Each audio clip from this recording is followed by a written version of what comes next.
샬롬, 거래의 기술 18번째. 아직 실감이 잘 나지 않아요 라고 말했다. 나는 모든 사람이 그러한 결과에 놀랐을 것이라고 이야기하면서 계속 그를 위로하는 식으로 대화를 이끌어갔다. 전화를 끝내기 전에 나는 사업상의 화제를 끄집어냈다. 베론, 나는 당신이 카지노 호텔을 어떻게 할지 알 수 없지만 값만 적당하다면 내가 그것을 살 마음이 있습니다 하고 말했다. 베런은 잘 기억해 두겠다고 말한 뒤 전화해 주어서 고맙다는 말을 남겼다. 그가 진정으로 고맙게 느낀다는 생각이 들었다. 다른 한편 힐튼의 카지노 호텔 사업 계획은 이미 엎질러진 물이라는 생각도 들었다. 힐튼은 즉시 재신청할 계획을 세우기는 했으나 카지노 관리위원회가 한 번 내린 결정을 바꾸기는 쉽지 않은 일이었다. 나는 같은 해 3월 초에 이스트릴 리얼티를 운영하는 벤저민 램퍼트란 친구에게서 연락을 받았다. 고모도 호텔의 거래를 위해 호텔 경영 동업자를 구하기 시작하던 10년 전에 램버트를 처음 만났다. 그는 나에게 그 당시 몇 가지 제안을 했고 그와 함께 몇 가지 사업에 관해 거래를 했었다. 우리는 거래를 하면서 서로 의견이 많이 엇갈렸으나 친구 사이라는 한계를 지켜나갔다. 벤은 그 당시 힐튼의 이사진에 속해 있었다. 힐튼이 카지노 신청을 기각당했을 때 우리는 당시 벌어지고 있는 상황에 관해 여러 차례 이야기를 나누었다. 벤은 힐튼이 완공 단계에 들어간 카지노 호텔의 매각을 진지하게 고려해야 할 것으로 보았다. 이러한 즈음에 벤은 뉴욕에서 개최될 힐튼사의 정례 이사회에 앞서 열린 힐튼 이사진이 모두 참석한 한 파티에 나를 초대했다. 그는 나를 초대하면서 지금 나와 베런이 만나는 것은 시기적으로 적절하지 않다고 설명했다. 사실 힐튼사의 이사진들은 애틀랜틱 시티에서 벌어진 사태에 관해 어떤 해결 방식을 채택하느냐 하는 문제를 놓고 의견이 분분한 것이 분명했다. 카지노 관리위원회는 힐튼이 카지노 허가를 얻기 위해 재신청하는 문제를 일단 받아들이기로 합의했다. 그런데 벤을 포함한 몇몇 이사들은 적당한 구매자만 나타난다면 팔아치우는 게 더욱 현명한 일이라는 주장을 했다. 그들의 의견은 만약 카지노 관리위원회가 입장을 바꾸지 않고 계속 허가를 내주지 않는다면 그 결과는 힐튼사에 치명적인 타격을 입힐 수 있다는 것이었다. 시간이 흐르면 흐를수록 고용 종업자 수의 수는 늘어나 감당하기가 더 어려워질 뿐이었다. 그럴 경우 팔려고 내놓아 봐야 제값을 받기가 힘들 것이 분명했다. 나는 그 파티에 참석했다. 벤은 여태까지 개인적으로 만난 적이 없었던 베런을 소개해 주었다. 우리는 파티 석상에서 인적이 드문 정원으로 걸어나와 조용히 단둘이서 대화를 나누었다. 서로 나눈 대화는 여전히 두루뭉실한 것이었다. 베런은 애틀랜틱 시티에서 맛본 좌절감을 털어놓았고 나는 그의 심정인 고통을 이해할 수 있다는 식이었다. 베로는 신중한 사람이었고 천성적으로 내성적인 편이었다. 그는 충동적인 결정을 내리는 사람은 아니었으며 따라서 나 역시 조심스럽게 화제를 이끌어갔다. 우리는 만난 지 하루밖에 되지 않았지만 잘 어울렸으며 나중에 벤은 내가 무척 마음에 든다는 이야기를 털어놓았다. 물론 공개적으로 나가야 할 때도 있으나 신중하게 저신하는 것이 최선의 방책인 때도 있다. 그때로부터 얼마 지나지 않아 골든 너기니트의 스티브 위인이 안정을 잃고 있는 힐튼에 대해 총력전을 펼치기 시작했다. 나에게는 그러한 사태가 더할 나위 없이 유리한 것임을 명약관화한 일이었다. 만약 윈이 그렇게 나가지 않았다면 베런 힐튼이 애틀랜틱 시티의 카지노 호텔을 나 혹은 다른 사람에게 팔려고 거래를 시작하지 않았을 가능성이 높았다. 위는 같은 해 4월 14일에 힐튼의 주식을 주당 $72로 져서 전체 주식의 27%를 사들이겠다고 제안하는 편지를 베런에게 보냈다. 역설적으로 위는 콘레드 힐튼이 없었더라면 결국 그 회사의 꽁무니도 쫓아가지 못했을 것이었다. 콘레드는 1979년에 인생을 마감하면서 자신의 아들인 베로나에게 적지 않은 충격을 안겨주었다. 어쩌면 이렇게 말하는 것은 정확하지 않을 수 있다. 콘레드가 그 회사를 지배할 수 있는 주식을 베런 혹은 최소한 그의 후손들에게 양도할 것이란 가정은 아예 처음부터 성립될 수 없었기 때문이다. 콘레드 힐튼은 그의 자식들과 후손들의 특권을 인정하지 않는 방식을 취했다. 콘레드가 임종이 직면했을 때 그는 소유한 힐튼의 주식을 $5억 정도에 불과했다. 그러나 콘드레는 상속한 재산은 도덕성을 파괴할 뿐만 아니라 기업가 정신을 좀먹는다는 신념을 지니고 있었다. 나 역시 그의 생각에 동의하고 싶은 심정이다. 나는 자식들을 위해서는 돈을 그대로 물려주는 것보다 신탁에 맡겨두는 것이 좋다는 생각을 갖고 있었다. 그러나 콘레드는 더욱 극단적인 면모를 보였다. 그는 베런에게 인사치레의 주식만을 물려주고 손자들에게는 겨우 $10,000씩을 남겨주었을 뿐이었다. 그는 대부분의 재산을 콘레드 힐튼 재단에 양도했다. 그리고 그 재산에서 나오는 수익의 대부분은 캘리포니아에 있는 수도원의 자선사업에 쓰도록 유언을 통해 못 박아 놓았다. 이에 따라 베런은 대주주로서 실력을 갖지 못한 평범한 재고 경영자의 지위에 놓일 수밖에 없었다. 그가 지난 10년간 힐튼의 재고 경영자로 군림해 오기는 했으나 1985년까지 베런이 실제로 소유하고 있던 주식의 수는 얼마 되지 않았다. 베런은 재단이 소유하고 있는 주식에 대한 문제를 놓고 소송에 들어갈 생각도 했었다. 그가 수년간 계속된 그 소송에서 승소할 가능성은 불투명했다. 그는 누구나 피하고 싶은 생각이 들 가톨릭 교회의 신부와 수녀들을 상대로 소송을 할 수밖에 없었다.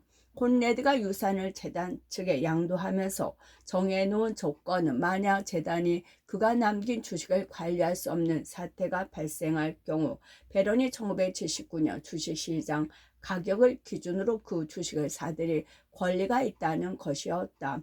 미국의 연방법은 자선재단이나 유관기관이 공공회사의 주식 가운데 20% 이상을 소유할 수 없도록 정해놓고 있었다. 따라서 베런은 그 재단이 합법적으로 보유할 수 있는 20% 주식을 제외한 7% 주식을 사들일 권한을 갖고 있었다고 주장할 수 있었다. 그러나 베런의 주장은 그 정도를 훨씬 넘었다. 그는 근본적으로 어떤 방법을 쓰더라도 재단이 소유하고 있는 모든 주식을 사들일 수 있는 길을 찾느라 고심하고 있었다. 더욱이 1979년 $24를 약간 넘는 가격에 비해 당시 힐튼의 주가는 한 주당 $72를 호가했으므로 $170만 들여 $500만 주식을 사들일 수 있는 셈이었다. 한마디로 굉장한 거래였다. 그 거래는 베런이 아버지인 콘레드의 의지를 다시 해석하려는 강한 의지의 표현이기도 했다. 그러나 베런이 승수 가정성에 관해 어떤 판단을 내리고 있는가를 알 길이 없었다. 만약 그가 주식을 확보할 수 없게 된다면 그는 힐튼의 경영권을 지배하려는 스티븐 윈이나 그 밖에 다른 사람 앞에서 전혀 무력한 입장에 놓이게 된다는 점이 문제로 제기됐다. 그가 카지노 사업을 허가를 받지 못한 상태에서 계속 애틀랜티시티 카지노 호텔을 보유하려고 할 경우 그는 주식 보유자들의 소송 제기 등 문제 제기에 방어할 힘을 잃게 될 처지였다. 만약 내가 베런 힐튼이라면 어떻게 반응할 것인가 곰곰이 생각해 보았다. 나는 스티븐 윈의 경영권 침탈 행위에 끝까지 저항했을 것이며 제 신청을 하는 한이 있더라도 카지노 허가를 받기 위해 계속 노력했을 것이다. 그 경우 내가 승산이 있다고 확신할 수는 없으나 좌절하지 않고 끝까지 밀고 나갔을 것이다. 매사 그런 식으로 결정해 왔다. 그리고 나는 다른 사람의 도전을 받았다고 판단하면 아무리 위험한 일이고 어려움이 따르더라도 싸워 나갔다. 그러나 그 당시 나는 상장 회사를 경영하고 있는 것도 아니었으므로 다음에 기업 경영 실적을 공개하기 위해 윌가나 주주들 눈치를 볼 필요가 없었다. 내가 기쁘게 해줘야 할 유일한 사람은 바로 나 자신이었다. 나는 베런이 마침내 두 개의 적과 동시에 싸울 수 없다는 결론을 내릴 것이라는 판단이 섰다. 그는 카지노 허가를 얻는 일과 회사의 경영권을 지키는 이 두 가지 중 후자가 우선되어야 한다는 결심을 굳힌 것으로 보였다. 스티븐 위는 두 가지 면에서 나를 도운 셈이었다. 그가 경영권 문제로 베런에게 압력을 가함으로써 베런은 수세에 몰렸으며 더 이상 카지노 허가를 얻기 위해 재신청 작업을 벌릴 여유를 갖지 못했다. 동시에 윈이 공격적인 자세를 취하면 취할수록 방어적인 자세를 취할 수밖에 없는 베런의 입장은 그만큼 더 나를 원군의 입장으로 볼 수밖에 없는 처지로 몰렸다. 나는 그러한 역할에 익숙한 편은 아니었지만 윈은 나에게 유리할 수 있도록 일을 진행시켜 나갔다. 위는 야심적인 도박업자들의 아들답게 아버지가 물려준 빙고 게임 업체로부터 성장의 발판을 다져갔다. 구 라스베가스에서 신복들을 만들어 간 뒤 골든 럭키드 호텔의 지분을 조금씩 손에 넣기 시작해 마침내는 호텔 전체를 장악할 수 있었다. 그의 활동 무대는 라스베이거스와 애틀랜틱 시티에 있는 카지노 업계였다. 그는 명배우와 같은 인물이었다. 부드러운 화술의 소유자였으며 손톱을 정결하게 다듬는 버릇이 있을 뿐 아니라 옷 한 벌에 $2,000짜리를 입고 다니며 멋을 부리기도 했다. 윈이 갖고 있는 문제는 지나치게 완벽하게 보이려고 애쓰다 보니 많은 사람들이 그를 멀리하는 경향이 있다는 점이었다. 베런 힐튼은 그를 싫어하는 대표적인 인물이었다. 많은 유형의 사람들 가운데 두 가지 부류를 선택해 낸다는 것은 어려운 일이다. 베런은 이른바 명문가 출신 사람이었다. 그는 자신의 옷차림이나 그 밖의 것으로 다른 사람에게 독특한 인상을 풍기는 일을 할 필요가 없었다. 가령 스티브가 그렇게 해서라도 다른 사람에게 좋은 인상을 주려고 노력할 필요가 있는 사람이라고 한다면 베런은 전혀 그럴 필요가 없는 원래가 귀족적인 가문에서 태어난 사람이었다.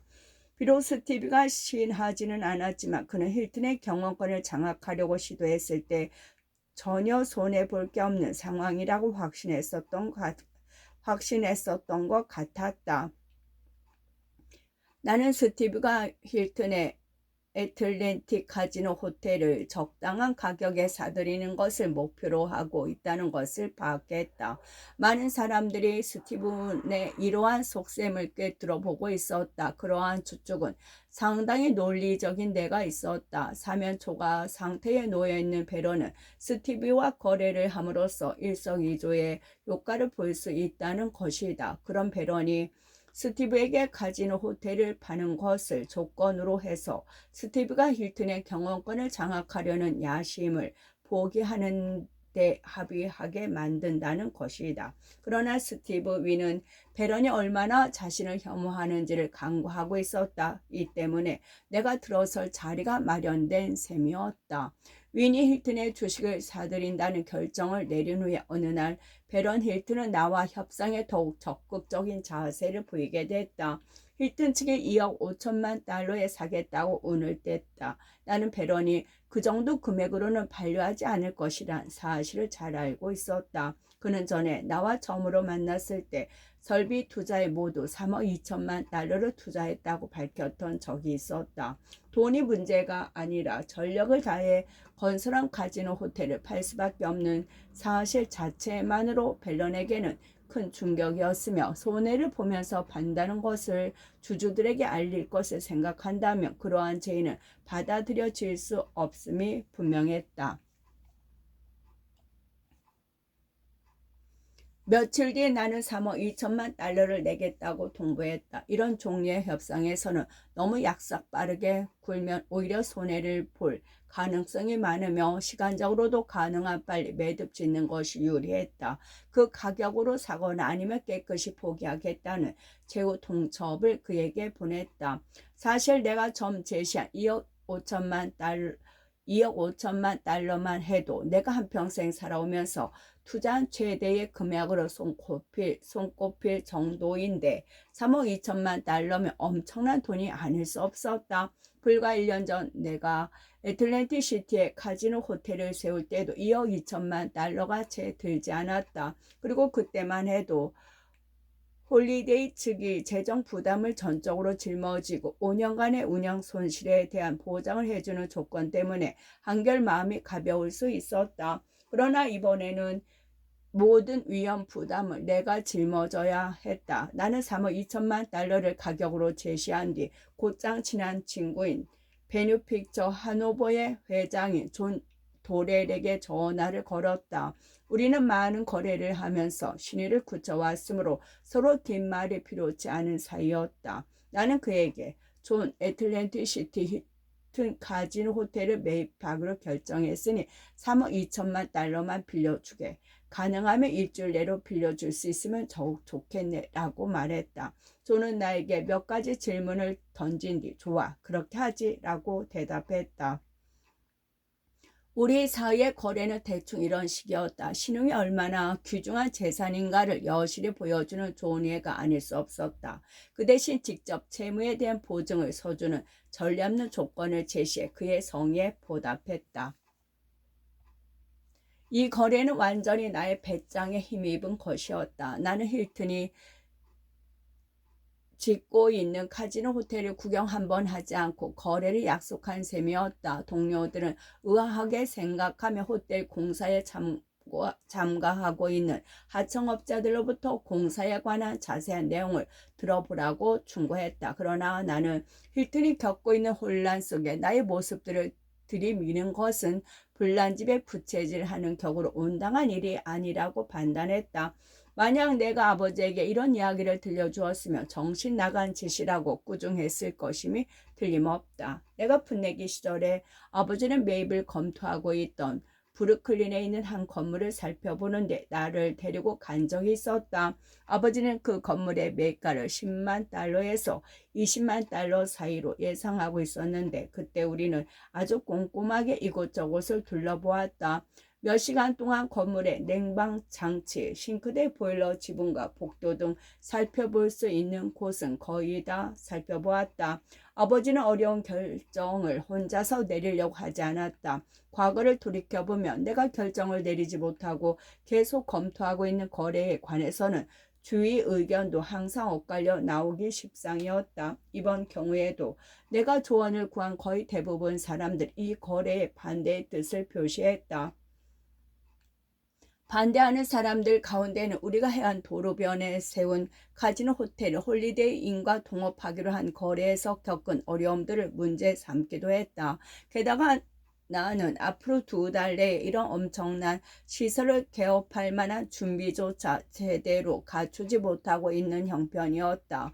그리고 엄청난 재정 부담을 혼자서 짊어져야 한다는 것도 가볍게 볼 문제가 아니었다. 나는 매니 해니로부터 구두 사항의 약속을 받았을 뿐인데 계약서를 최종적으로 작성하는 단계에서 힐튼 측에서 어떤 조건을 추가로 제시할지 혹은 그들이 이 거래에 관련하여 어떤 불안을 갖고 있는지 전혀 알 길이 없었다. 특히 당신은 이자율이 상당히 높은 편이었는데 그러한 부담을 안고서 영업하더라도 별 문제가 없을 만큼 애틀랜틱 시티 카지노 시장 규모가 탄력성을 갖고 있는지 진지하게 검토해 보아야 했다. 모든 사람이 나에게 이런 거래를 왜 시도할 생각을 했느냐고 의문을 표시했다. 그러나 이유는 자명했다. 경영만 잘해 나간다면 얼마든지 이익을 거둘 수 있을 만큼 애틀랜틱 시티 카지노 시장은 잠재력을 갖고 있다는 것이 나의 굽힐 수 없는 신념이었다. 일단 우리는 매가에 관해서는 합의를 보았으나 정식으로 계약을 체결하기 전에 합의를 보아야 할 문제가 수천 가지 될성 싶었다.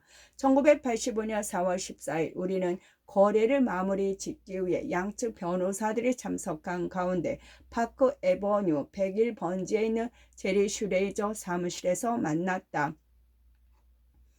역시 거래 가운데에서 가장 쉽게 해결된 부분은 가격에 관한 문제였다. 이런 경우에 문제를 일으켜 계약을 파기하게 만들 수 있는 것은 완전히 다른 요인들 때문이다. 계약과 그 마무리 과정 사이에서 공사 완공에 대한 보증 책임, 하자 보수 책임, 예치금의 액수, 비용 배당 등의 복잡한 문제가 산적해 있었다.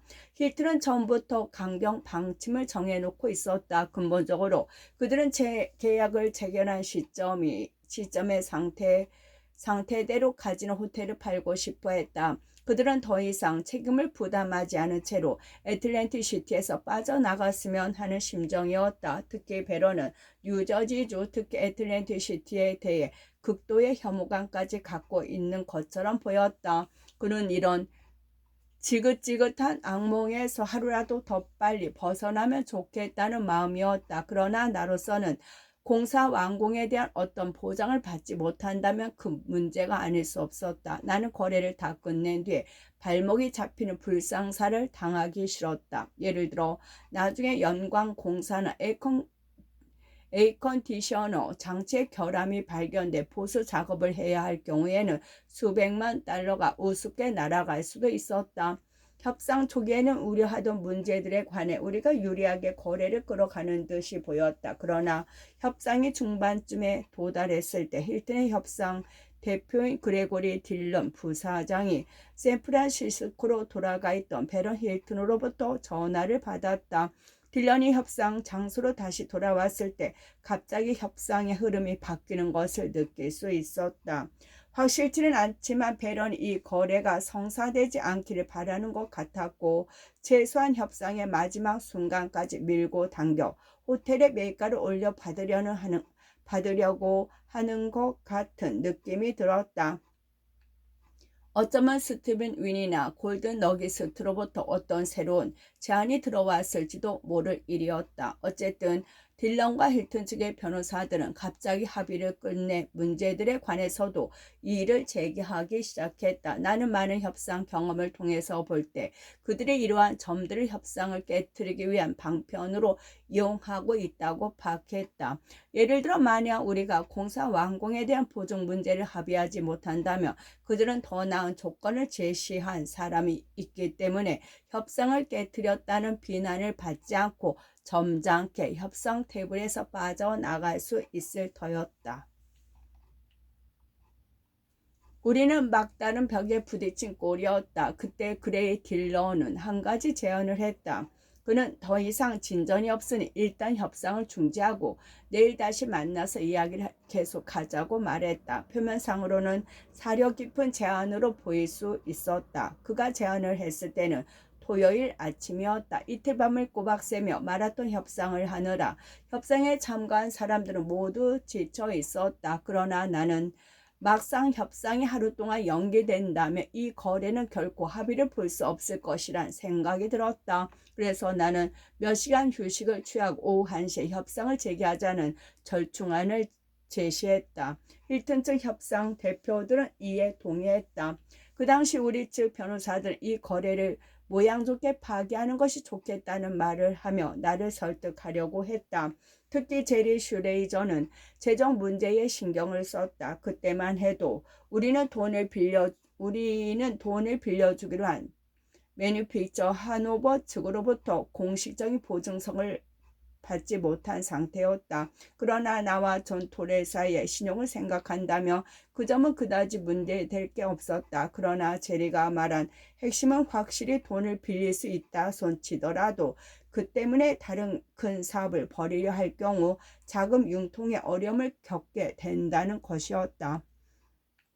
협상이 진행되고 있는 재래법률사무소 안에는 미묘한 상황이 전개되고 있었다. 힐튼과 거래를 파기하려고 하는 쪽이 내가 고용하고 있는 변호사들인지 힐튼 측 변호사들인지조차 잘 분간이 되지 않는 이상한 분위기가 감돌았다. 힐튼 측에서 약속 시간보다 2시간이나 훨씬 지나서도 모습을 드러내지 않는 것으로 보아 내가 지닌 힐튼 측에 대한 의혹은 의심할 여지가 없는 것이었다. 그들은 거의 오후 3시 30분이 지나서야 협상 장소로 돌아왔다.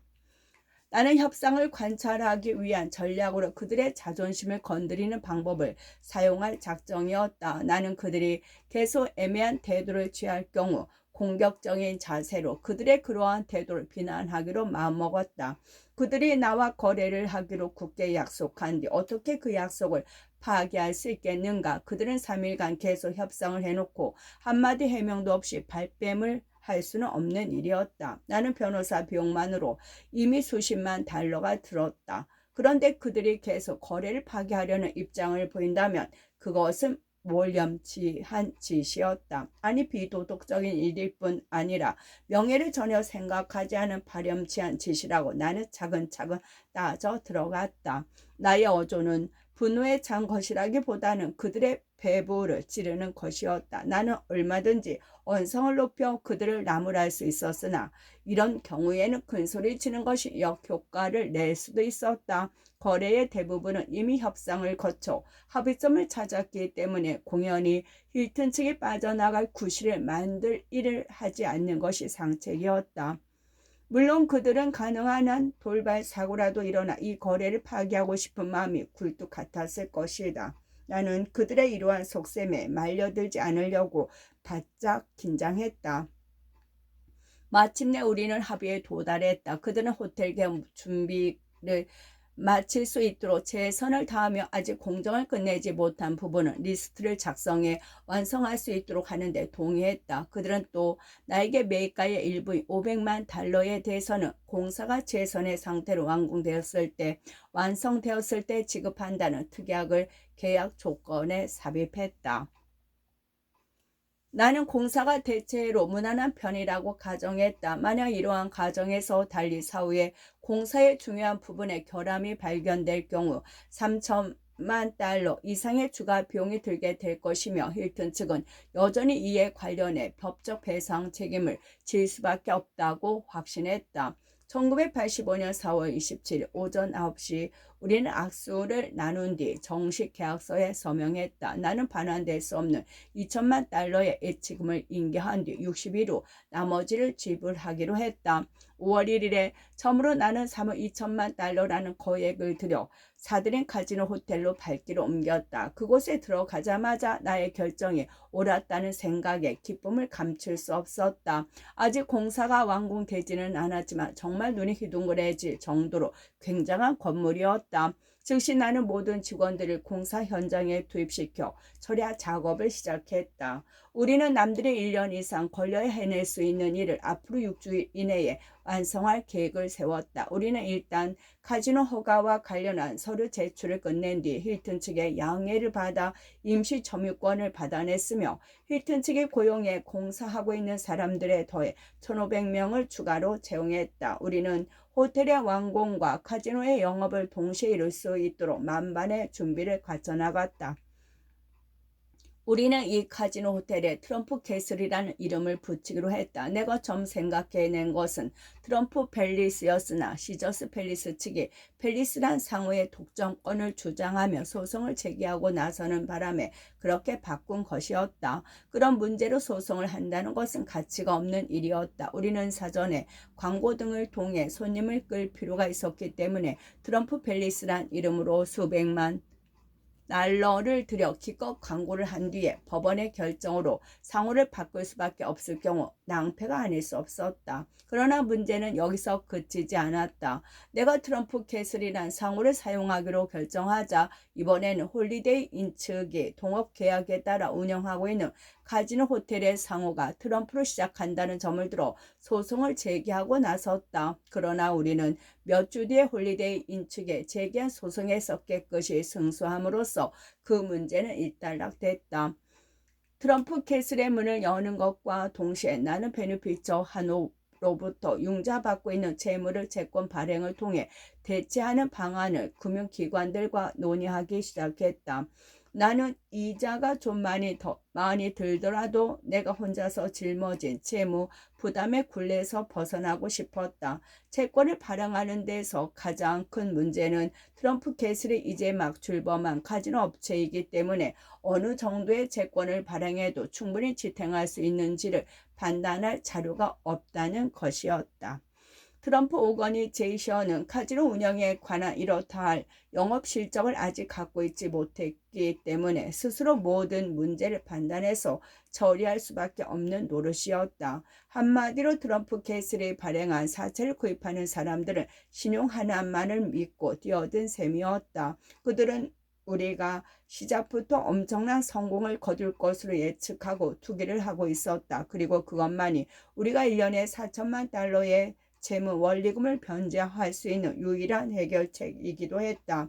그런 관점에서 본다면 그 정도의 채무 원리금을 도저히 감당할 수 없는 카지노 업체들이 대부분이었다. 그러나 놀랍게도 많은 금융투자기관들이 우리가 신청한 사채 발행 계획을 적극 지원하고 나섰다. 그들은 전체 신청액의 1%를 수수료로 받고 채권 매입자를 알선해 주겠다고 제시해왔다. 소규모 사채를 집대성해 고소득을 올릴 수 있다는 경영 방침을 고안해낸 업자들 몇몇 있었지만 그 중에서도 드렉시엘 버넘이 적극적인 편이었다. 그러나 그동안 우리와 많은 거래를 해온 베어 시스템스가 필요한 자금의 거의 95%에 달하는 3억 달러의 사채를 모집해 주겠다는 제안을 해왔다.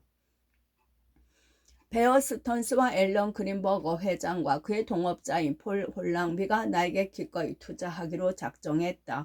나는 그들을 선택하기로 결정했다. 이런 투기적인 제안이 먹혀들 수 있으려면 대체로 높은 이윤을 보장해주는 조건을 제시할 수밖에 없었다. 그러나 베어 스턴스가 모집한 채권은 보통 카지노 업계에서 발행하는 사채의 이자율과 다를 바가 없는 조건이었다. 끝.